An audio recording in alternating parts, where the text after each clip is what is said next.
161 UN member states are co-sponsoring a proposed Mexican UN resolution on international cooperation to guarantee equal global access to medicines, vaccines and medical equipment to combat COVID-19. The COVID-19 pandemic in Latin America has continued to intensify in the past week with rising numbers of cases. The head of the World Health Organization stressed this Friday his concern over a recent jump in COVID-19 cases across Africa. From the headquarters of Telesurf English in Havana, Cuba, this is From the South, I'm Katrina Goss.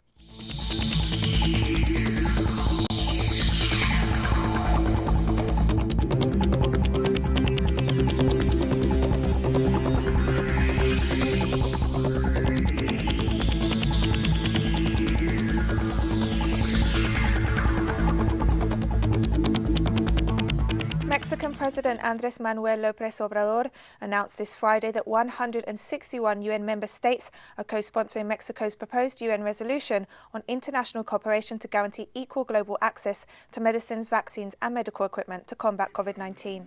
The Mexican president noted that the proposal will be evaluated by the UN General Assembly on April 20th. The resolution urges all UN member states to immediately prevent speculation and all measures to hide or limit access to the supplies needed to contain the coronavirus pandemic. It also encourages UN members to increase funding for vaccine and drug research. The resolution is based on the premise that the poorest countries will be the most affected and the pandemic requires a global response based on unity, solidarity and renewed multilateral cooperation.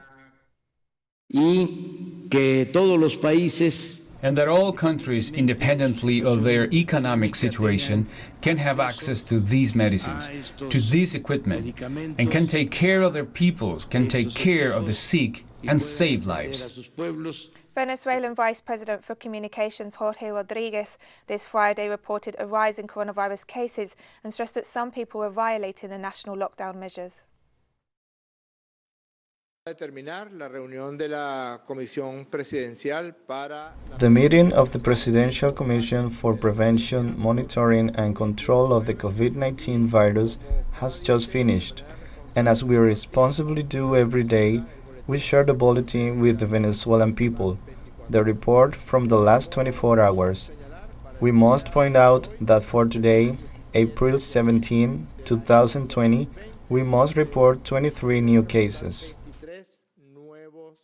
The Cuban Ministers of Public Health, Education and Higher Education appeared on national television on Friday to update the public on the implementation of health measures and educational policy in the midst of the coronavirus pandemic.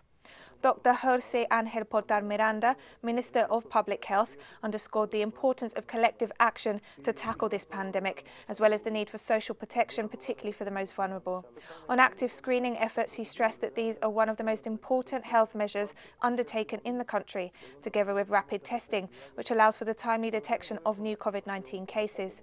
The minister also stressed that anyone with symptoms make themselves known for screening. Meanwhile, the Ministry of Education has made preparations for the extension of teleclasses, responding to the third and last term of the school year. The conditions are in place to adjust the main subjects accordingly. The Ministry of Higher Education has postponed university admission exams.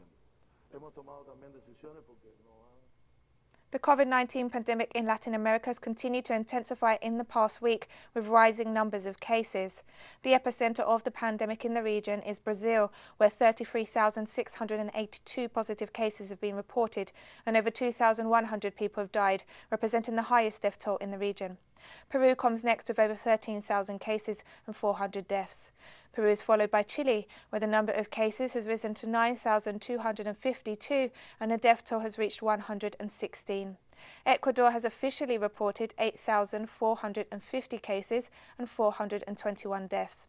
Meanwhile, Colombia has around 3,000 positive cases and has seen over 100 deaths. The Americas region represents 36.86% of global COVID-19 cases and 4.76% of fatalities.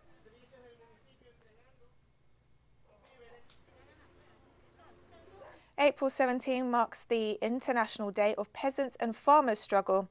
It's an occasion to commemorate the efforts of millions of people around the world whose rights are often violated. Let's take a closer look. On April 17, 1996, during protests in the Brazilian state of Pará, 19 peasants of the landless workers movement were killed by the military. The peasants were demanding the right to land. The massacre was not an isolated case, as such repression became constant in the face of any attempts to demand better living conditions for all rural communities. To commemorate those events, April 17th was set as the Day of Peasants and Farmers' Struggle. The struggle for land control has led to alarming violence, contract killings, and the persecution of peasants and indigenous peoples in Latin America and the world, not only by criminal organizations but also by security forces responding to governments seeking to expel farmers from their land. Farmers' organizations have reaffirmed their commitment to defending food sovereignty, respect for nature, and demanding an agrarian law that guarantees their right to land, tenure, and production. Peasants continue to face problems such as poverty, lack of access to education and training, inadequate living conditions, lack of basic services, and expropriation of their land. Only 20% of agricultural workers have access to basic social protection, and their wages are generally and incoherently low, as they are responsible for 70% of the food produced for the global population, while agribusiness companies control 80% of the most fertile land.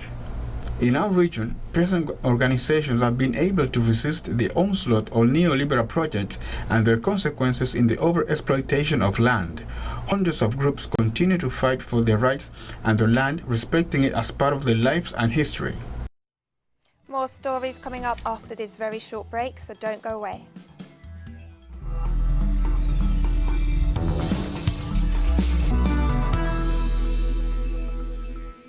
Welcome back to From the South.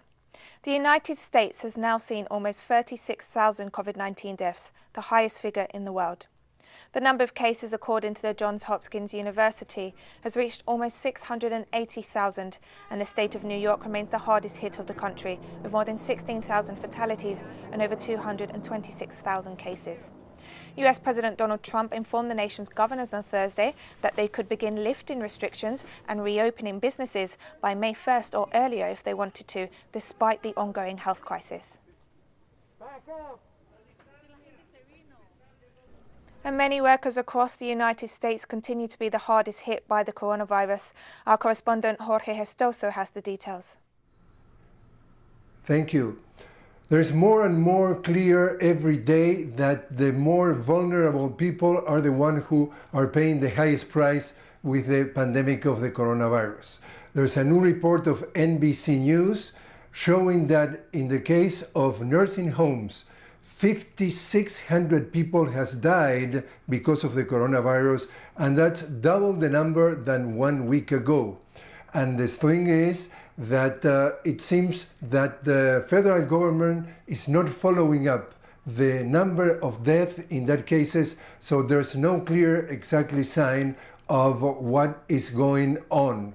On the same time, we're talking that in different factories, for example, there's a factory of processing meat in the South Dakota, that one Hispanic has already died because of coronavirus, and has been reported that over 600 people has been infected in that plant. Also, in the case of a plant of Amazon in Opa-locka in Florida, there is precisely a non-known employee that trying to be in anonymity that shows that in that plant he's fearful to go back to work because there are also hundreds of cases of people with coronavirus, and he complains the management is not doing enough.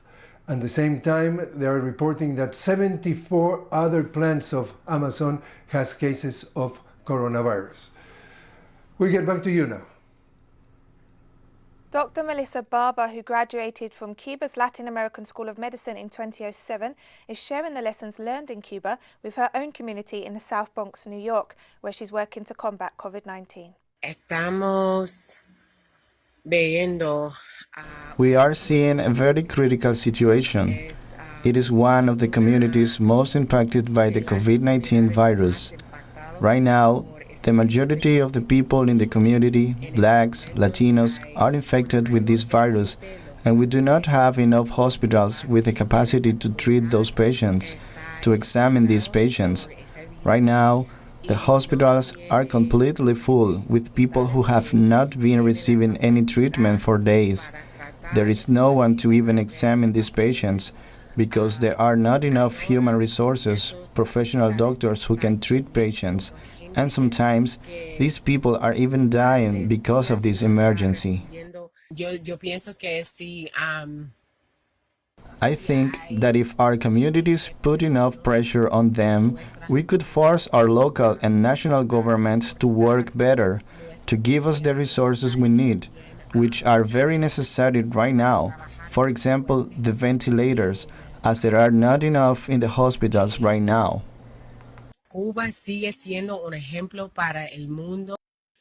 Cuba continues to be an example to the world. You are doing a tremendous job, providing interferon to the nations of the world and also sending those doctors as part of the Henry Reeve Brigade. I am so proud to be part of that brigade.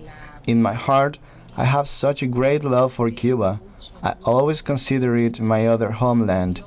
I send you a very big and a very strong hug. German Health Minister Jens Spahn has claimed the coronavirus epidemic in Germany is under control, thanks to measures imposed after an early surge in cases. Germany has reported over 138,000 COVID-19 cases and more than 4,000 deaths. We can now say that this has been successful. We've managed to move from dynamic growth to linear growth. The infection numbers have sunk significantly, especially the relative day-by-day increase. The outbreak is today again under control. I find that a very important and encouraging number is that since April 12, more people have recovered every day than have been newly infected. At the moment, we have over 80,000 recoveries out of 130,000 who have been infected so far, according to the numbers of the Robert Koch Institute. Spain reported 585 new COVID-19 fatalities in the last 24 hours this Friday, marking a rise in numbers for the second consecutive day. The death toll reported over the entire week remains under 600. Meanwhile, more than 5,000 positive cases were recorded in the past 24 hours, also representing a rise for the second day. According to the Spanish health authorities, the rise in case numbers is due to an increase in testing. According to the Office of Statistics of the Ministry of Health, over 188,000 cases of the coronavirus have been registered in Spain, while the death toll has surpassed 19,000. Jean-Luc Mélenchon, member of the French National Assembly and leader of La France Insoumise party, has called on financial institutions to offer debt relief due to the economic crisis sparked by the coronavirus pandemic. We can't pay. Others will not be able to pay either. It is not acceptable for us to go bankrupt because there will be chaos. It is not desirable that we go into hyperinflation because that will be destructive. And of course,